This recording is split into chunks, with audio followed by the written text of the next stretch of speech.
Olá amigos, espero que estejam todos bem. Sejam muito bem-vindos a mais um Era Uma Vez, essa nossa lista de vídeos em que tratamos de conflitos jurídicos reais e que nos dão ensejo para uma melhor compreensão do direito e da sociedade em que estamos inseridos. E nesse vídeo nós enfrentaremos um conflito que foi escolhido por vocês na comunidade do canal.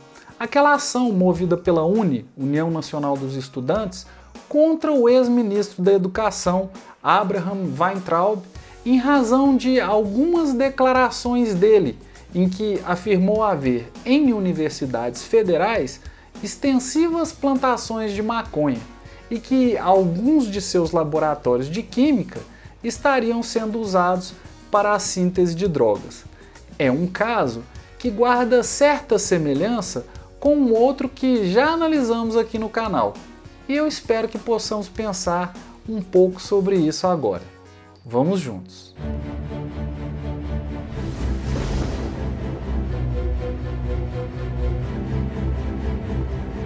Era uma vez Abraham Bragança de Vasconcelos Weintraub, um brasileiro, economista, professor da Universidade Federal de São Paulo e que exerceu o cargo de ministro da Educação de abril de 2019 até junho de 2020. Sempre polêmico e até mesmo um pouco truculento com as palavras, em uma entrevista ao Jornal da Cidade Online, em um programa denominado 7 Minutos com a Verdade, a pretexto de criticar a autonomia universitária, ele declarou o seguinte, vou colocar aqui para vocês. Então o que você tem? Você tem plantações de maconha, mas não é 3 pés de maconha, você tem plantações extensivas de maconha em algumas universidades, a ponto de ter borrifador de agrotóxico. Por quê? O orgânico é bom contra a soja, para não ter agroindústria no Brasil. Na maconha deles, eles querem tudo que a tecnologia está à disposição. Ou coisas piores, né? Você pega laboratórios de química, uma faculdade de química não era um centro de doutrinação, desenvolvendo laboratório de droga sintética, de metanfetamina, porque a polícia não pode entrar nos campi. Amigos, nesse nosso vídeo, as declarações do Weintraub estão editadas e reduzidas ao que eu julguei ser o mais relevante. Mas o link para o original está na descrição desse vídeo, para que você possa conferir o contexto e fazer a sua própria avaliação da fala do então ministro. De qualquer modo, o certo é que essas declarações repercutiram, tanto nos meios políticos quanto além deles. Só para vocês terem uma ideia, eu costumo passear com o Bluetooth, o cachorrinho aqui de casa, no início da noite. E volta e meia eu encontro com os outros pais e mães de cachorro passeando por aí. Porque o cachorro, vocês devem saber quem tem cachorro, a depender da personalidade, ele te força a uma certa socialização. Porque ele quer ir cheirar o outro cachorrinho. Para o Bluetooth, por exemplo, a melhor hora do passeio é a hora em que ele encontra os outros cachorros. E por isso, aos poucos, eu fui conhecendo todos os donos de cachorro que tem aqui por perto. Primeiro eu aprendi o nome dos cachorrinhos e depois eu fui aprender o nome dos donos. E não é que depois da declaração do Weintraub, teve um dia em que eu estava chegando na esquina com o Bluetooth e o pessoal veio brincar comigo sobre isso. Ô, professor, vem cá, conta pra gente onde é que é essa plantação de fumo aí na Federal. Aí eu fui lá, eu chego, né, cumprimento os cachorrinhos. Ô Pipo, Rafi, Doninha, tem Luna, e tem uns cachorros com nome de gente também, né? Nilce, Jorginho, Moacir. Cumprimentei os cachorrinhos, cheguei pro pessoal e falei, não gente, que isso, não tem nada disso não tem essas plantações, não é assim, não é bem desse jeito. Então, obviamente que teve repercussão. E esse foi um caso que eu vivenciei. Talvez, logicamente, com maior rigor, você vai dizer, não passa de uma evidência anedótica. Mas eu não tenho dúvidas de que as declarações do ministro repercutiram entre os brasileiros. Estou dando um exemplo do que eu vivi. Bom, repercutiram e ele foi cobrado por isso.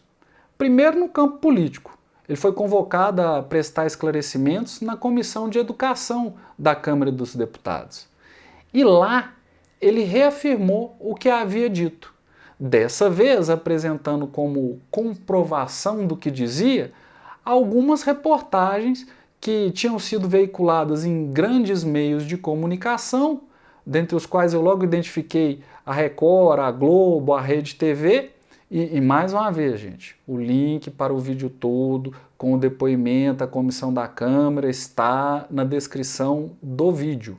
O depoimento durou horas, e não vai ser o caso de reproduzir todo o debate aqui.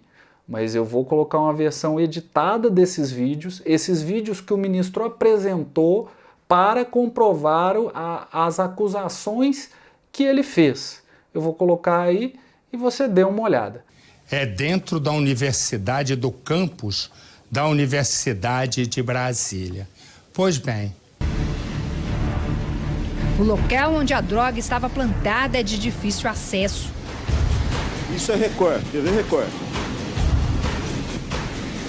A área de Matagal pertence à Universidade de Brasília.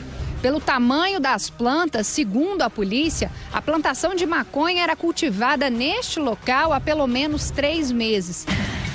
Eu vou pular para mostrar, esse é o ambiente que tem. Trocas de mensagens entre Logaritmo e um ex-estudante de engenharia química da UFMG revelam um esquema bem mais sofisticado de tráfico na universidade. As drogas sintéticas, como êxtase e LSD, eram comercializadas por quem conhecia bem as técnicas para fazer as misturas alucinógenas. As investigações estão mostrando que há, sim, desde o ano passado, uma fragilidade no controle de pessoas dentro da UFMG, tanto que já foi preso um químico que usava os laboratórios de química da UFMG. Mas além da comissão, da convocação à comissão, o ministro também foi cobrado judicialmente. Era uma vez a União Nacional dos Estudantes, a entidade estudantil representativa dos estudantes do ensino superior no Brasil, fundada em 11 de agosto de 1937, está fazendo até aniversário no dia em que eu gravo esse vídeo. Tem um passado relativamente relevante de participação na vida política nacional, mas hoje é hegemonicamente controlada pela UJS-PCdoB, como já era desde antes do meu tempo de graduação. E isso eu falo, não foi ninguém que me contou, não. Eu vivenciei com os meus próprios olhos. Porque na minha época de graduação, eu cheguei a participar da executiva da Uni sob a presidência do Ricardo Capelli. Mas não é o caso aqui de ficar criticando a Uni, não, assim como não é o caso de atacar o ex-ministro. O objetivo é organizar as informações, tentando não alienar as pessoas em razão da posição política delas. E por isso eu me aterei a esse objetivo. A Uni, exercendo o seu papel de representação dos estudantes, propôs uma ação civil pública contra a União, que tramitou na 26ª Vara Civil Federal de São Paulo com um pedido de que a União Federal e, portanto, o Estado brasileiro fosse condenada ao pagamento de indenização por danos morais coletivos em razão das declarações do então ministro. Essa indenização, portanto, não foi pedida contra e não seria devida pelo Weintraub, mas sim pela União Federal. Com que argumentos a Uni teria pedido essa condenação? Pois bem, a Uni alegou que o ministro utilizava de sua posição para atacar estudantes e professores, acusando-os reiteradamente de promoverem balbúrdia e insubordinação, até o ponto de acusá-los de um modo genérico e, no entendimento da Uni, até abusivo, de criminosos, traficantes, produtores de drogas ilícitas. Pois é, a Uni também alegou que as informações dadas pelo ministro eram falsas. Segundo teria demonstrado posteriormente a investigação policial, a plantação de maconha não estaria em área da universidade. E os sujeitos que apareceram nas reportagens sendo presos não teriam sido condenados por tráfico de drogas. Já no caso da UFMG, os condenados não teriam vínculo com a instituição e não haveria provas de que a direção da faculdade soubesse do que estava acontecendo. Assim sendo, no entendimento da União Nacional dos Estudantes, o comportamento do Weintraub configuraria ofensa à dignidade humana dos estudantes. É isso que está escrito na petição, resultando em dano moral coletivo passível de indenização. Olha só, o dano moral coletivo é uma figura um tanto quanto polêmica, mas já está bem estabelecida no ordenamento jurídico brasileiro. É uma evolução, vamos dizer assim, da ideia de responsabilidade civil, só que com o objetivo de proteção das coletividades. Após alguma tergiversação na jurisprudência, o Instituto foi admitido no direito brasileiro e é hoje entendido como tendo a natureza indenizatória. Nesse ponto, talvez você se questione se a UNE então vai se apropriar dessa indenização. E a resposta é não. A quantia resultante não se destina à UNE, mas a um fundo, denominado Fundo de Defesa de Direitos Difusos, e que tem por finalidade a reparação de danos causados ao meio ambiente, ao consumidor, danos por infração à ordem econômica e outros interesses difusos e coletivos. O fundo foi criado pela Lei 7.347, de 24 de julho de 1985, que é a mesma lei que rege a ação civil pública. E esse fundo é regulamentado pelo Decreto número 1306 de 1994. O valor a ser pago em razão da condenação, então, é revertido a esse fundo e não para os cofres da UNE/PCdoB, o JS. Isso eu considero importante saber. Mencionados os argumentos da UNE e o Instituto Jurídico Subjacente, passemos então aos argumentos utilizados pela União. Em sua defesa, a ré alegou não ter havido acusação, inferência ou imputação de ilícito, seja a reitores ou a professores, diretores, técnicos, alunos ou representantes de universidades federais. Quer dizer, o ex-ministro não teria se referido especificamente a ninguém. E ao conceder a entrevista, segundo a defesa, Weintraub apenas teria se referido a reportagens jornalísticas que teriam sido divulgadas em grandes veículos de comunicação. É basicamente a mesma defesa utilizada pelo Felipe Neto no caso em que ele foi condenado a indenizar o presidente da FUNAI. Para quem tenha interesse, esse caso do youtuber já foi tratado em um vídeo aqui no canal e o link está na descrição do vídeo. Mas de volta à defesa da União, foi alegado que não teria sido comprovado o dano moral e que a União não poderia ser forçada a indenizar todo e qualquer ato quando o ato tenha sido praticado dentro da legalidade, ainda que prejudicial ao cidadão, o que faz sentido. Um ato praticado dentro da legalidade não necessariamente tem que resultar em um direito a ser indenizado. O Ministério Público, por sua vez, manifestou-se pela procedência da ação. Nesse ponto, permitam-me dizer como eu resolveria o caso. Esse é aquele momento em que eu perco inscritos, que é o que acontece quando eu defendo a liberdade de manifestação aqui no canal. Mas como eu não estou aqui para fazer sucesso, muito menos para ganhar inscritos, vamos lá. Eu não penso que a União devesse ser condenada. Primeiro, porque não se estaria punindo o ex-ministro em nada. A ré é a União Federal e não o ministro, de modo que o sucesso da UNE nessa ação até agora é uma vitória meramente política. E se é assim, se é meramente política, talvez o debate devesse se dar mesmo no campo da política. Não seria o caso de judicialização, em minha opinião. Melhor dizendo, na medida em que o ex-ministro reproduziu conteúdo de material já noticiado e não atacou nenhuma pessoa em específico, eu entendo que o certo seria que o problema fosse enfrentado pelos opositores no campo do debate político e não do cerceamento jurídico. Um ministro, Ele tem que poder falar, por mais que vá falar aquilo de que discordemos.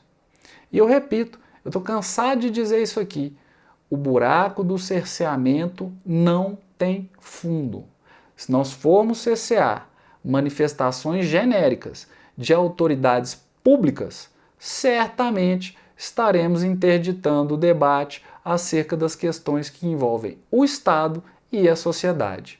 Hoje, você torna ilícita a manifestação de que discorda. E amanhã, o mesmo vai acontecer com as manifestações com as quais você concorda. Bom, mas foi assim que decidiu a juíza? Não, não foi. Ela tem a mesma opinião que o tio Claudão aqui? Não, não tem. Para a magistrada, e conforme registrado em sentença, as afirmações do ex-ministro caracterizaram ofensa que pode ser considerada, sim, dano moral à coletividade dos estudantes. Para a juíza, o ministro valeu-se de casos isolados, que seriam as notícias, para então generalizar e atribuir, de modo geral, à universidade pública conduta grave, como a produção de entorpecentes.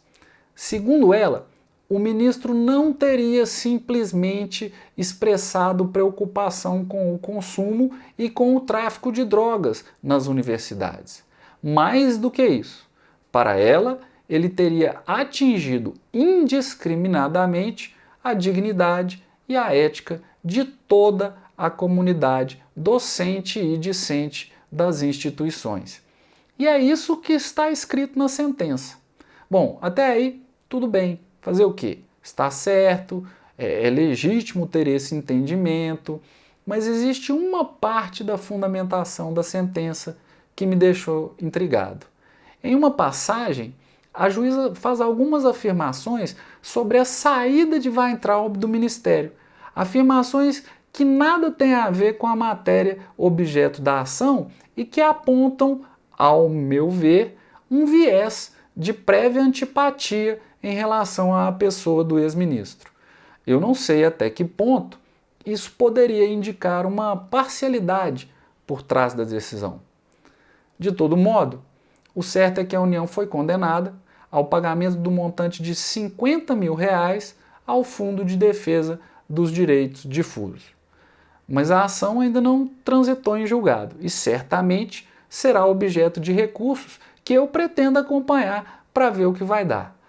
Por enquanto, tendo eu apresentado os fatos, os argumentos centrais da autora e da ré, minha opinião e os fundamentos da sentença de primeiro grau, eu acho que é o caso de concluir. Mas não sem antes perguntar a você que chegou até aqui qual a sua opinião sobre essa condenação. Você concorda com essa decisão? Faça valer a seção de comentários para que nós possamos todos saber o que nós mesmos pensamos de tudo isso. E por enquanto é só, amigos. Eu agradeço mais uma vez pela atenção e despeço-me desejando encontrá-los em um próximo vídeo aqui no canal. Um abraço e até lá!